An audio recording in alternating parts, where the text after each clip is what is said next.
አዲሱ የትምህርት ሚኒስቴር ደንብ እስከ 150 ሺህ ብር የሚደርስ ቅጣትና የባህል ጥበቃ የትምህርት ሚኒስቴር በትምህርት ተቋማት አካባቢ የትምህርት አዋኪ ድርጊቶችን ለመቆጣጠር አዲስ ረቂቅ ደንብ ማውጣቱን ገልጿል። ሰላም ጤና ይስጥልኝ የተወደዳችሁና የተከበራችሁ ውድ የቻናላችን ቤተሰቦች፣ ለቻናሉ አዲስ የሆናችሁ ቤተሰቦቻችን ላይክ፣ ሰብስክራይብ፣ ሼር በማድረግ ቻናሉን እንድትቀላቀሉ ጋብዘናል። ትምህርት ሚኒስቴር አዲስ ያወጣው ረቂቅ ደንብ በርካቶችን ጎሽ እሰየው አስብሏል። በሌላ በኩል ደግሞ የእስልምና እምነት ተከታዮች ሂጃብና ኒቃብ እንዳታረጉ የሚል ህግ ወጥቶብናል። በተለይ ደግሞ ይህ ህግ በአዲስ አበባና በአዳማ እየተገበሩት ነው የሚገኙት ብለዋል። ትምህርት ሚኒስትሩ በአንቀጽና በህገ መንግስት መሰረት የተጠቀሰው መብታችንን ሊከለክሉን አይገባም ሲሉ ጋዜጣዊ መግለጫም ሰጥተዋል። በሀገሪቱ ህገ መንግስት አንቀጽ 9 መሰረት ህገ መንግስቱ የህጎች ሁሉ የበላይ መሆኑን ከዚህ ጋር የሚቃረን ማንኛውም አዋጅና ደንብ፣ መመሪያም እንዲሁም የባለስልጣን ትዕዛዝ ተፈጻሚነት እንደሌለ ይደነግጋል። ሆኖም አንዳንድ አካላት በተቃረነ መልኩም የትምህርት ሚኒስቴር ያስተላልፈው ትዕዛዝ ልክ እንደ ህግ እንተገብረዋለን ብሏል። ይህ በኢትዮጵያ ሊሆን አይችልም። የሀገሪቱን ሰላምና ደህንነት ማስጠበቅ ካስፈለገም መብታችን ሊከበር ይገባል ሲሉም በአዲስ አበባም የእስልምና ጉዳዮች ከፍተኛ ምክር ቤት በወቅታዊ ጉዳዮች ላይ የተሰጠው መግለጫ አትታል። ትምህርት ሚኒስቴር አዲሱ ህግ ምን ይላል? ምንስ ቅጣት አለው? በተለይ ደግሞ ይህ ደንብ የትምህርት ጥራትን ለማረጋገጥና ብቁ ዜጎችን ለመፍጠር ያለመ ነው ተብሏል። ዋና ዋና ነጥቦቹና ዓላማዎቹ የትምህርት ሚኒስቴር አዋኪ ድርጊቶች የሚፈጽሙ ግለሰቦች፣ ተቋማትና ሌሎችም እስከ 150 ሺህ ብር የሚደርስ የገንዘብ ቅጣት እንደሚጠብቃቸው ተመላክቷል። ደንቡ እየጨመረ የመጣውን አዋኪ ጉዳይ ከመግታት ባሻገር ከኢትዮጵያን ወግና ባህል ጋር ይቃረናል ተብሎ የተለየ የውጭ ባህል ልማድ በትምህርት ተቋማት አካባቢ መፈጸም ሙሉ በሙሉ ይከለከላል ተብሏል። በተለይ በግል ትምህርት ቤቶች የሚስተዋሉ ኢትዮጵያዊ ከለር የሌላቸው በዓላትና አከባበሮች እንዲሁም ለተለያየ ነገር የሚያጋልጡ ጉዳዮችን የሚከለክል ይሆናል። ዋናው ዓላማው በትምህርት ቤቶች አካባቢ የሚስተዋሉ አዋኪ ጉዳዮችን ለመከላከል ነው የተባለለት ይኸው ረቂቅ ህግ ሁለንተናዊ ስብዕና የተሟላ መልካም ስነ ምግባር ያለው ግብረ ገብነት የተላበሰ ብቁ ትውልድ እንዲፈጠር ማስቻል ነው ተብሏል። የተከለከሉ የውጭ ባህላዊ ድርጊቶች ለምሳሌ ያህል አዲሱ ደንብ የሀገሪቱ ባህልና ወግ ይቃረናል ተብሎ በግልጽ የተዘረዘሩ አሉታዊ መጤ ድርጊቶች ክብረ በዓላትን ይከለክላል። ከነዚህም መካከል ክሬዚ ዴይ፣ ጀንትል ዴይ፣ ኦልዲስ ዴይ፣ ቫለንታይን ዴይ፣ ከለር ዴይ፣ ፒጃማ ዴይ የሚሉ ይገኙበታል። ትምህርት ሚኒስትሩ እነዚህን አዳዲስ ህጎች በየትምህርት ቤቶቹ ይተገብራል። በትምህርት ቤቶች ሲከበሩ ከታዩ በዓላት መሃል እነዚህን ያከበሩ ከዚህ በኋላ እንዳይከበሩ የተከለከለ ሲሆን ደንቡ የኢትዮጵያን ባህልና ወግ የሚቃረኑ ተብለው በግልጽ የተዘረዘሩ አሉታዊ መጤ ድርጊቶችና ክብረ በዓላትን በትምህርት ቤቶችና አካባቢ መፈጸም ሙሉ በሙሉ ይከለክላል። የቅጣት ህግም አለው።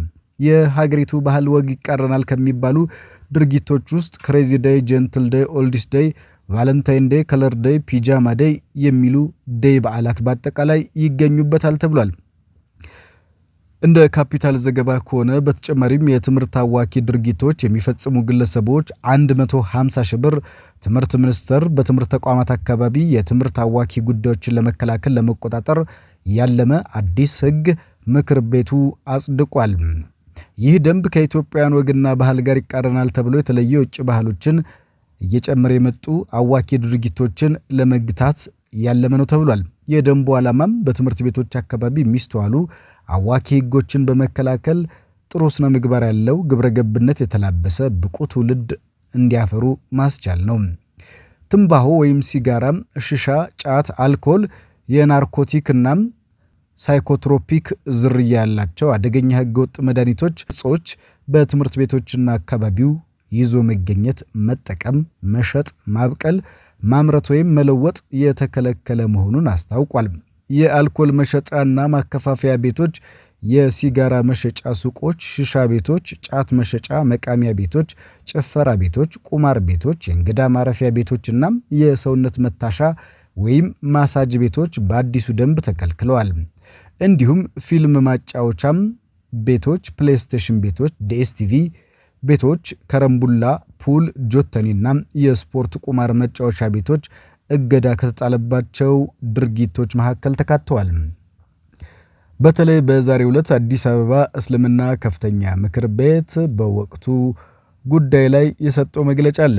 ከዚህ ጋር ተያይዞ ህገ መንግስቱና ኢትዮጵያን የዜጎች ሰብአዊና ሃይማኖታዊ መብት የማክበር መርህ ለድርድር የማይቀርብ ጉዳይ ነው ያለው የእስልምና ጉዳዮች ከፍተኛ ምክር ቤት የትኛውም የመንግስት አካል ሆነም ይህን ህግ የማክበር ግዴታ ያለበት በቅርቡ የትምህርት ሚኒስቴር ከዚህ በተቃራኒም የሙስሊም ተማሪዎችን ኢላማ ያደረገ ትንኮሳ የማሸማቀቅ ተግባር በሀገር አቀፍ ደረጃ እየፈጸመ ይገኛል ሲል ምክር ቤቱ ተቃውሞውን አሰምቷል።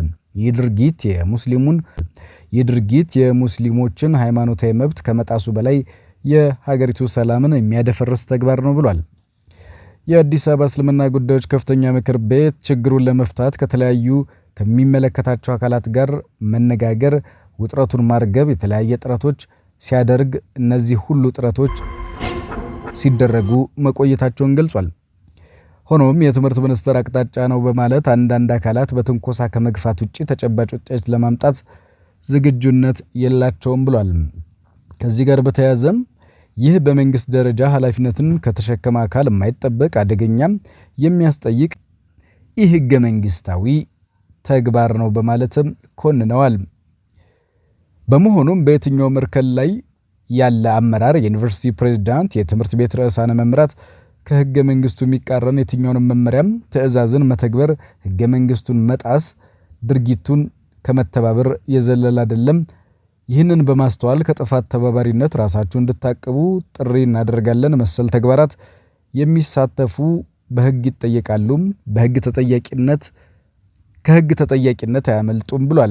በሀገራችን የተለያዩ አካባቢዎች በሰላም እጦት ከፍተኛ ቁጥር ያላቸው ወጣት ታዳጊዎች ከትምህርት ቤት በተስተጓጉሉበት ሁኔታ የትምህርት ሚኒስቴር አመራር በበኩሉ ሰበብ በመፍጠር እንዲህ ያሉ ደንቦችና ህጎችን ማውጣቱ ተገቢ አይደለም ብለዋል።